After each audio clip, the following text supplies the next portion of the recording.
Welcome to Up to the Minute. I'm Todd Duplantis. Good to have you with us this Thursday morning. Hey, it's September the 3rd. We made it so far. So weekend's just upon us. And Brittany Pacheco, it's going to be a 3-day weekend coming up. It is, Todd. And not that it really matters anymore because, we're still on the longest spring break of life. But yes, for our students, faculty, and staff who are working tirelessly, whatnot, you have a 3-day weekend coming up. So that's exciting. But we welcome everyone joining us this morning on Up to the Minute. Be sure to like us on Facebook, Twitter, and Instagram. And don't forget about our YouTube channel, where we've got thousands of videos at your disposal, all produced by our very own HCCTV. Don't forget to, once again, subscribe, hit that notification bell so you can be the first to find out the latest from us. And last but not least, our audience. We need your help. We need to grow our audience, and you can help us by sharing this podcast so that we can get this great information out to the masses. That's right, Brittany. We're going to be back with you in just a little while. We've got a couple of guests. Of course, it's a Thursday. That means virtual family fun. We've been highlighting museums across the country today. No exception. We've got a guest from Sausalito, California. From the Marine Mammal Center, please welcome Sarah Smith, the School and Youth Program Manager. Good morning to you, Sarah. Oh, you're on mute right now. Let's see if you can get up. Hi, everybody. Thanks for having me. Yeah, thanks for being here. I know it's very early for you out there. Grab your coffee. We're going to be back with you shortly, but thanks for being here. All right, so we're going to move on to Michael Ross. Of course, we feature HCC guest news and information for the next half hour or so on this show. And Michael Ross is the Construction Management Program, Architectural Design and Construction Center of Excellence. Michael, welcome to the show. Well, thank you. Well, thank you, Todd. Thank you, everyone, for allowing me to be here. I'd like to thanks everyone again. Thank you. Absolutely. Michael, one of the things I've noticed here in Houston, even though we were in a shutdown and things were closed down, businesses were closed down, restaurants are closed down, started to reopen now. But one thing that didn't stop: construction around the city of Houston. Houston seems to be hot for construction. Even with the slowdown, we seem to be growing. That's good news for students of your program. Yes, it is. Everybody pretty much, when you see that and you understand around you that a lot of things aren't happening in the construction, in the other side of the work process. In construction, a lot of people actually took advantage of the slowdown of others, because when you do construction, a lot of times it's offensive to things around you, noise, dust. Well, there wasn't a lot of noise, dust, and buildings and whatnot, and construction just keeps on going. So it's a good trade. It certainly is. I mean, you see a lot of projects, I imagine, that were going to take quite longer, and they were able to really speed things up, and because there's no cars out on the road, so it must be easier to get the supplies to the construction sites. Let's talk about your program itself, what it's composed of. You've got architecture, engineering involved. You've got it all, pretty much with the construction manager program. Yes, it does. I call it from concept to completion. Most people, as people, we all live in some kind of building, we play in some kind of building, we recreate in some kind of building, but how many people really know how to get there? This program shows you from concept to completion, from an idea to the final product. It introduces architecture, engineering, and construction. There is so many moving parts. So many people don't understand how we got there. They live and breathe and work in these buildings, but they don't realize. So most people think, at least from my experience, is that they think the building starts when they see it coming out of the ground. But in fact, there's a whole process before that, from architecture to engineering, even financing and funding. They call it a pro forma. And there's a whole process of bidding, working with the subcontractors, working with the suppliers, the vendors. And all that is a communication process. It takes a leader to work through that communication process. Part of the leadership training is project management. It's a difference between riding on the back of the train versus driving the train. As a trained project manager, that's what you're learning. You're learning to drive the train, or you're learning to be the quarterback. You don't have to operate the tools themselves. The tools are the process. The process is understanding how your subcontractors work together, what contracts there are, how to estimate, how to budget, how to schedule, what goes in first versus last. There's so many regulatory requirements that it's astounding. There's hundreds and thousands of regulations, from building codes to just design, product, manufacturing recommendations that have to deal with the building. And our program shows you that from start to finish. Michael, is it your program, do you find a lot of your students are coming in for just a certification to increase their earning potential, or are they coming in for a 2-year degree, and can they transfer somewhere for a 4-year degree? Yeah, that's what I try to emphasize a lot of times, is to make sure before you jump in that swimming pool, there's water. Make sure if you plan to move ahead, plan on being able to take courses that are transferable. And every school is a little bit different. So you can't say one size fits all, the other programs at other schools, but I emphasize to check it out before you get into the program, whether it's a certification, whether it's an associate's degree. Todd. It's important, that's all. You don't want to waste your time, and I don't want the students to waste their time. And I try to educate them on that process also.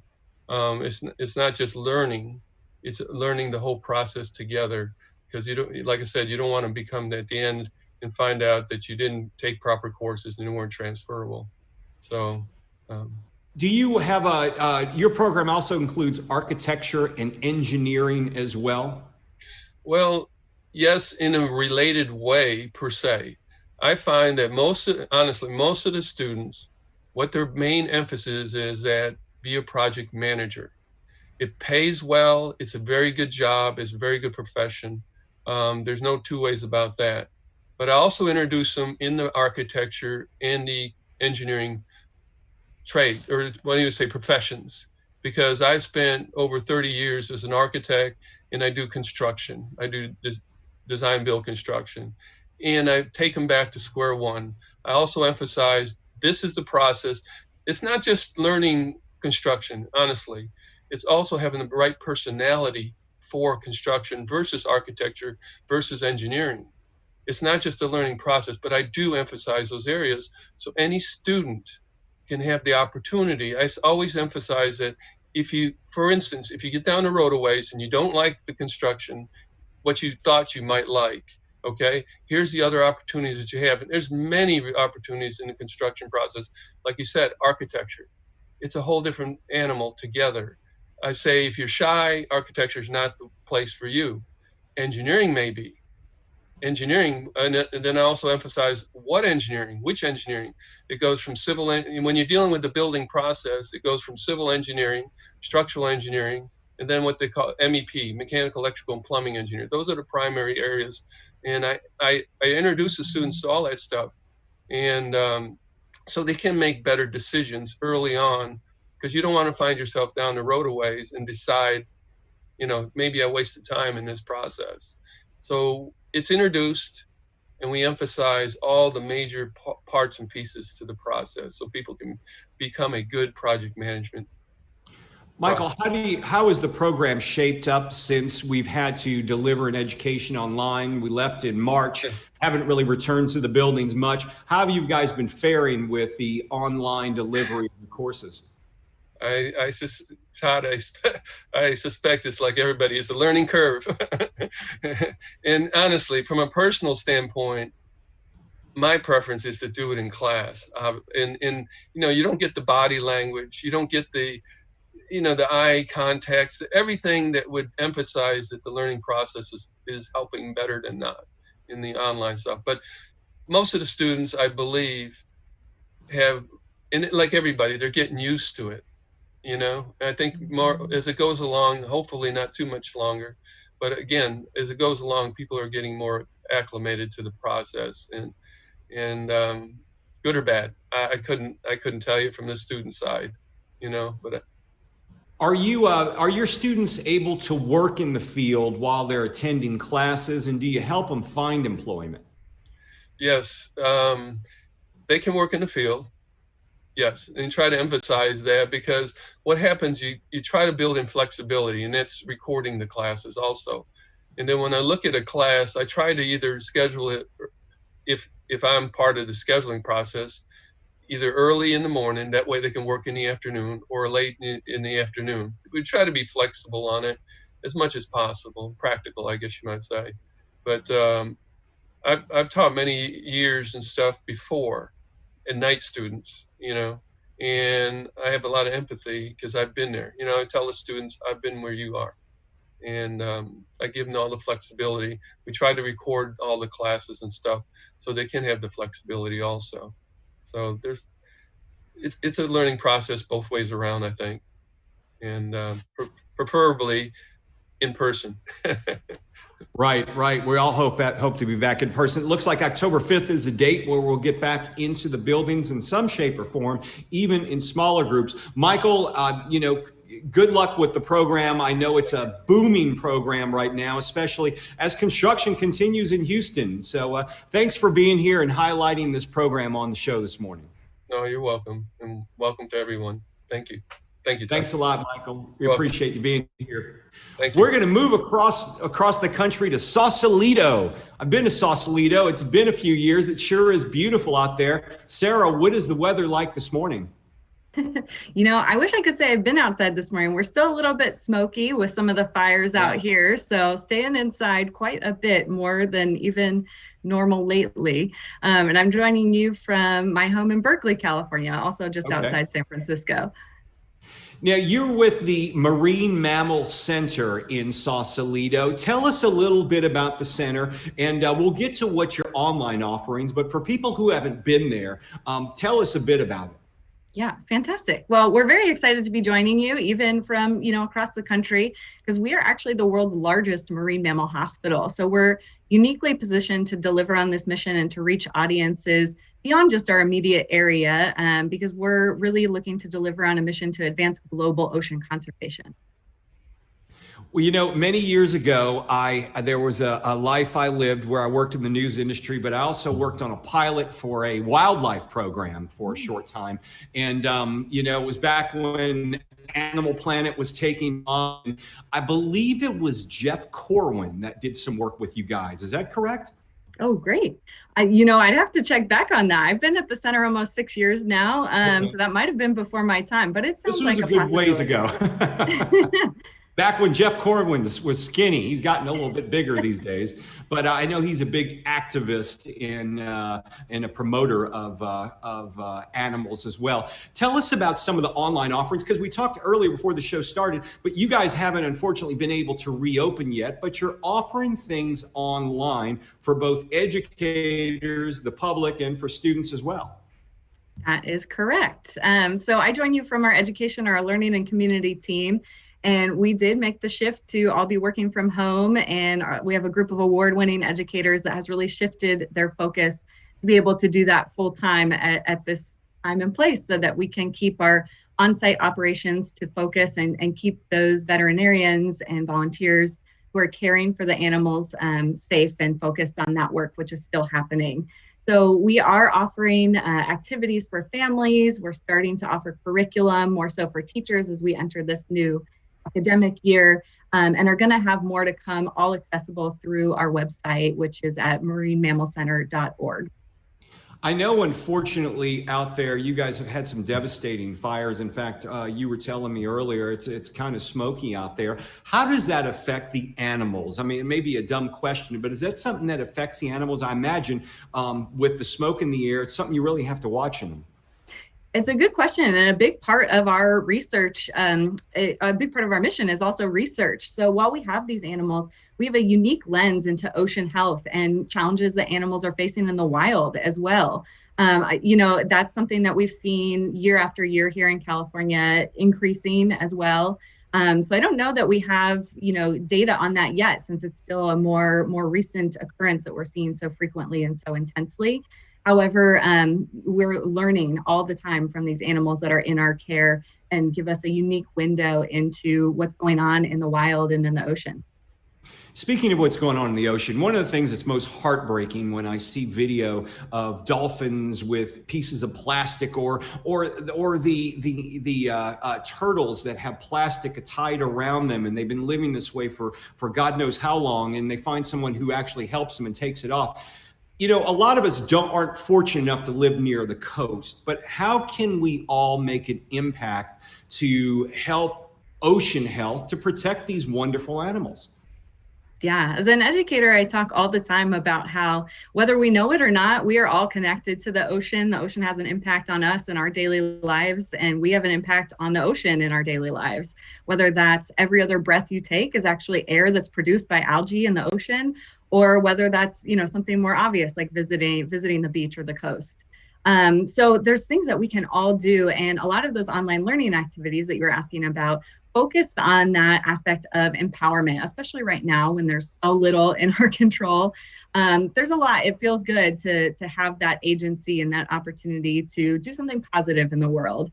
And there is so much positivity around the ocean. We actually just launched a new series on YouTube called Some Ocean Optimism to really highlight some of those positive stories as well when we're so inundated by a lot of negativity these days. Yeah, there certainly is a lot of negativity. Tell me about your YouTube channel, because I know you guys have a pretty robust offerings on the YouTube channel. Yeah, so you can access all of these things through our website, but we do have a quite robust YouTube channel with lots of videos of animals, some more educational content. It has a pretty big variety of things. You can subscribe to that, but you can also check out our Facebook page, our Twitter, our Instagram, and stay connected with us that way and get more information about all of these things I'm sharing with you today. What type of offerings do you have for educators who may be looking to incorporate some things into their curriculum? What type of offerings do you have specifically for them? Yeah, so we do offer things directly for families, but also for teachers. We really view teachers as thought partners and allies in this journey to help support students, support families right now too, with everything that people are coping with. So we do have curriculum. We actually partnered with a group to offer a new curriculum called Life by a Whisker that's paired with an IMAX movie coming out soon. So that's a great one to check out on our website, same place, marinemammalcenter.org. It's all available there on our online learning resources page.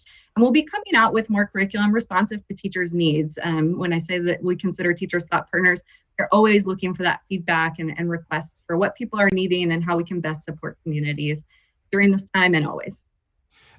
Sarah, do you get a chance? I know we're all in somewhat of a quarantine. I think Texas opened up a little bit more than California has at this time. Have you had a chance to go to the center yourself over the past few months? Do you get a chance to visit there at all yourself? I have minimally.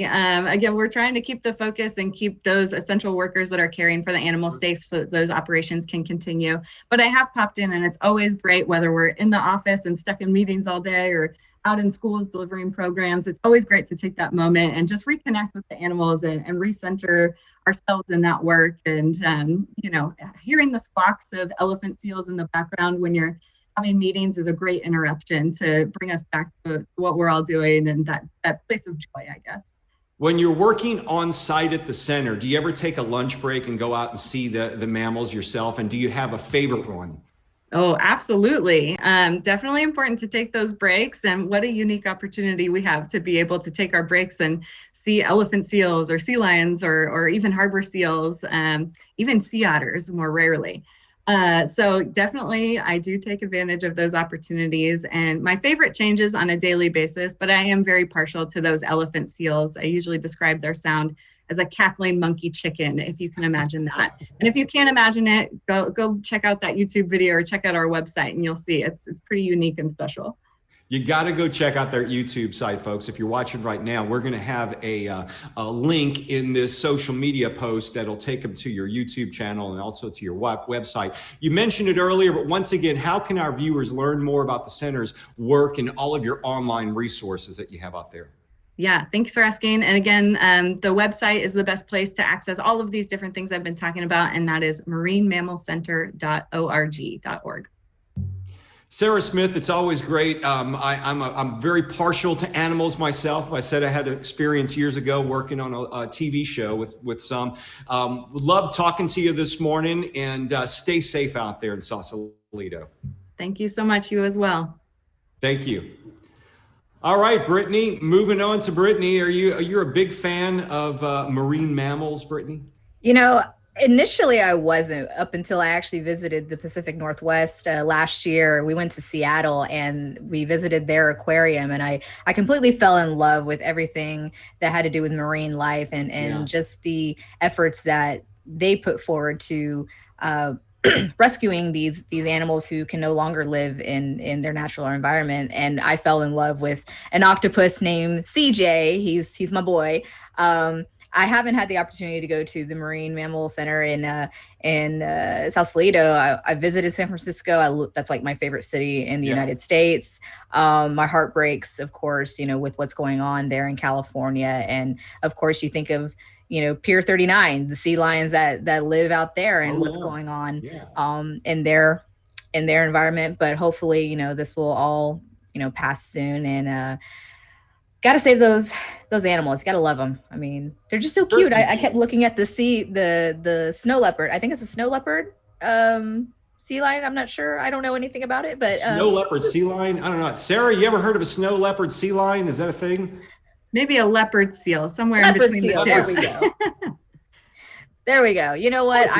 It's like Napoleon Dynamite, a liger, just gotta create your own thing. Anyway, but no, it was great hearing Sarah talk about what's going on over at the center. So I'm gonna definitely check out their YouTube.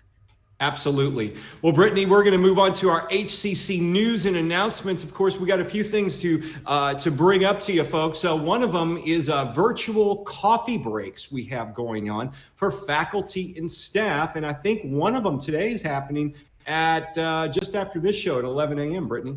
That is correct. And if you've heard of Carl Mays, he's the man. He's the legend over there at Student Life. He's going to be Janet May's guest for this morning's virtual coffee break. So be sure to tune in at 11 a.m. You need to access the link through your HCC email in order to participate. So grab your coffee, your water, juice, whatever it is that you drink in the morning to get you going for the day. And be sure to join Janet May and Carl Mays for this morning's coffee break. That's right. So some dates that you should remember. You need to remember these dates. We're going to go through them real quickly. September the 11th, the second start registration ends on that day. So if you are a student or you have a student, a potential student, they need to register by that day to get into the second start semester because, Brittany, classes begin on September 21st. But importantly, September 28th is a big day too. It is, because our faculty are going to return to campus for their in-person classes, because the following week, Todd, our students who are enrolled in our Flex Campus and lab-based courses will return, hopefully, knock on wood, everyone, on October 5th to resume their in-person instruction. Right now, we're going, all the classes are completely online, but once again, all our Flex Campus and lab-based courses will hopefully resume for in-person instruction on October 5th. And for everyone who's interested in registering for our second start, you can do so by heading over to hccs.edu/now. As Todd said, the deadline to register is September 11th, and classes will begin on September 21st. Are you having problems connecting to your Wi-Fi? Maybe need some better Wi-Fi coverage? We've got a solution for you. Outdoor Wi-Fi zones on HCC campuses. Buildings are still closed right now, so keep that in mind. But such parking lots resources as outdoor Wi-Fi zones are available to connect for our students to the internet. Keep in mind, you will not be able to use the potty while you're there. So make sure you take your bathroom break before you show up to the campuses. And you'll not have a way of charging your devices, your laptop, your cell phone. Will have no access to outlets when you're out at the outdoor portions of our campuses, but you can connect free to our Wi-Fi hotspots. So keep those Wi-Fi zones in mind, and you can get all the information at hccs.edu/outdoor Wi-Fi. That's correct, Todd. And while we're talking about our website, we also have a great resource toolkit for our students. It's a one-stop guide for technology, textbooks, tutoring, and much, much more, because obviously we want all of our students to have a successful semester while we're obviously beginning virtually. So if you're interested in finding out these resources, head over to hccs.edu/online-toolkit, where once again, you have a one-stop guide to everything you need to be successful for this semester. If you got questions about things for the semester, maybe registration, enrolling, questions about your classes, advising, financial aid, all those questions can be answered for you by visiting our virtual lobby. Students, it's available for you. They've extended their hours Mondays through Friday through Thursday. They're open from 8 a.m. to 8 p.m. On Fridays from 8 a.m. to 5 p.m. and also Saturdays from 9 a.m. to 1 p.m. You can talk to them via a Zoom call, have them call you back on your cell phone, or you can go through email. Keep in mind, though, as Brittany always likes to say, pack some patience, because now's a high volume time for questions, Brittany. Absolutely, Todd, because obviously registration was going through August 24th, which was the first day of classes. Then we were closed for Hurricane Laura. So I know our staff is working diligently to get back to all of those who were in line to have their questions answered. So we appreciate everyone who's packing some patience while our staff works diligently to get back to everyone in a timely and hopefully quickly effort. I will say that you only need to request to be assisted just one time only. So don't feel like you have to go back and put in numerous requests. Otherwise, they're going to get backed up. So, but yeah, be sure to visit the virtual lobby by heading to hccs.edu/virtual lobby. And Todd, we're still doing our, we're taking part to assist our community by hosting COVID testing drive-through sites, and 2 locations that do not require an appointment are at our Southeast sites, which is the Felix Fraga campus and the East Side campus. Now, these 2 locations are open Monday through Friday from 8 a.m. to 3 p.m. Once again, you do not need an appointment to visit our Southeast locations, but we have 2 other locations that do require appointments. That's right. Those locations, one of them, HCC Northeast Campus at 555 Community College Drive, and our HCC South Campus at 1990 Airport Boulevard. They're open 9 a.m. to 6 p.m. Monday through Saturday. So if you can't get there during the weekdays, they do have Saturday hours. They're asking you to make an appointment by calling a number. However, they say they're not going to turn people away, but please make an appointment before. They're encouraging you to do so. We'll have all the information, including that phone number, in the social media post for the show. Finally, Brittany, the census, yeah, it's still going on. Believe it or not, it seems like the census has been going on for years, but they've extended their deadline. They have. Their deadline now is October 31st. And obviously, due to the pandemic, everything's had to shut down. But this is also an opportunity for people who have not participated in the census to go ahead and do so. Now, this is crucial for many, many places, including public services, clinics, schools. Hi, HCC. So we need you to stand up and be counted. And this informs how billions in funding is spent. So once again, we need your count. This is open to everyone. It's anonymous. It's easy to do so. You just need to go to 2020census.gov to participate today. That about wraps up the show for today. Today's Friday Eve. Tomorrow is actually Friday, and we've got a couple of good guests on the show. Dr. Dejan Grigsby from the Academic Center of Excellence will discuss the biology program. And what else happens on Fridays, Brittany? Fridays, we will be visited by our resident poet, Dr. Jimmy Adams, who's also our college operations officer at HCC Northeast, to share with us one of his beautiful poems. I absolutely love hearing from Dr. Adams because he just has so much to say, and in such a way that it makes an impact on you, I feel. So I'm so excited to hear from Dr. Adams again, but also hear from our biology program. We could all use a little poetry in our life. Have you talked to Frank Cooper? Is he joining us tomorrow? You know what? We're going to have to play it by ear. I did talk to Frank yesterday. He's doing well. And I'll be sure to let him know that, he's greatly missed here on Up to the Minute. And, we've got some sports to talk about because the Rockets, wow. The Rockets Who knew? Who knew? Yeah, we'll see how things go when they go up against LeBron in LA. So that's coming up I believe tomorrow as well. So hopefully we'll talk to Frank about that. One way or another, we'll be back on the show. Thanks for being here, Brittany. We'll see you tomorrow. All right. And we'll see everyone again tomorrow morning at 10 a.m. for Up to the Minute.